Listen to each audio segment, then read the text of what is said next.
Nasaan kaya si Buk? May ere. Bok, No. aba, mukhang malalim ang iniisip mo riyan ah. Oo. Ganda naman ng lugar dito, ano? Ay, maganda nga ito. Kaya ako din nagpupunta pagkatanghali eh. Nagpapahang eh. Pakaganda ng view, ano? Oo. Tanaw yung lahat ng mundo kaya.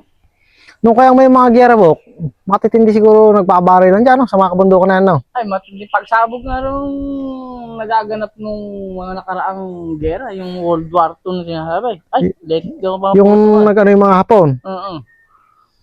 Paano kayang na-invent yung mga paputok na yun, ano? Yung sa mga giyera, ano? May mga granada pa, no? Yung mga sumasabog. Yung mga pinapasabog. Naalala ko nung minsan, Bok. Meron nga pala yung Bicol daw yun eh. Naka-invento ng ibang patungkab na tinatawag. Yung para lang siyang batong maliit na gano'n. Pag ipinukol mo, sumasabog. Sumasabog. Yung iba naman, ibinabala sa tirador na gano'n. Pinang-titirador. Pag kung saan tatama yan, puputok daw. Sasabog. Ang ginawa naman ng mga tao, ng mga sinaunang mga ninuno natin, mga matatanda, ginagamit naman nila yon pang umang sa mga baboy. Yung bang ilalagay, pinapalaman nila sa kamote. Pagka nginuya ng baboy damo yon, pumuputok. Eh, nakakahuli na doon sila ng baboy damo ng araw. Ganun ang birada ng araw eh.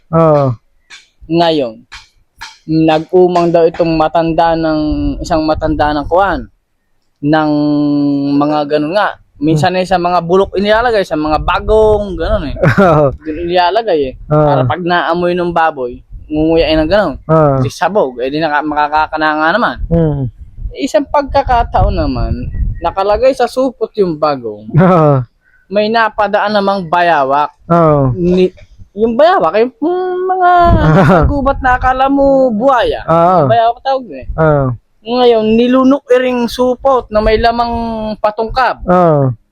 Aba, eh minsang may nangangaso. Nakita ngayon itong bayawak. Hinabol ng mga asaw. Itong bayawak. Maniwala kang matinding tugisa.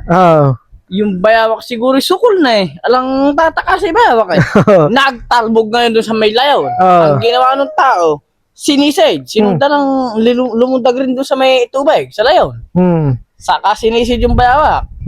Maniwala ka ba kung na nung makita yung bayawak doon sa ilalim, pagdakit dinampot yung buntot na ganyan. Naglangoy ng isang matinding langoy papunta sa tabay. Batak-batak yung bayawak sa buntot, taban-taban eh. Pagdating doon sa may pagsampa na gano'n sa may ilaw. Pagsampang gano'n nakita isang malaking palanas eh, inihampas doon yung bayawak. Nang yan eh, pumutok. Pumutok yung bayawak. Maniwala ka yung tao yung natulala eh. Hindi makapaniwala na yung bayawak na inihampas, pumutok. Alang araw natira, dadalawang dangkal mula sa buntot hawak-hawak na yun natira. Sumambulat. Alang araw siyang pinakinabangan. Aba yung pala, yun yung bayawak na nakalulo ng patungkab. Sumabog. Ay, ano daw kapalaran na nahagisan ng granada yun. May alang nangyari. Alang nangyari. Ay, yun daw kaprasong buntot na natirang hawak-hawa niya, ipinakain niya na sa mga aso niya. Ano pa yung mangyayari din eh. Lugar ekang ako'y may pang-ulam na sana. Mainam nga daw at naihampas niya sa bayawak. Ayun sa bayawak na sa may paranas. At kung nagkataong hindi, baka siya parang nasa buga nung kinatay niya. Nako po,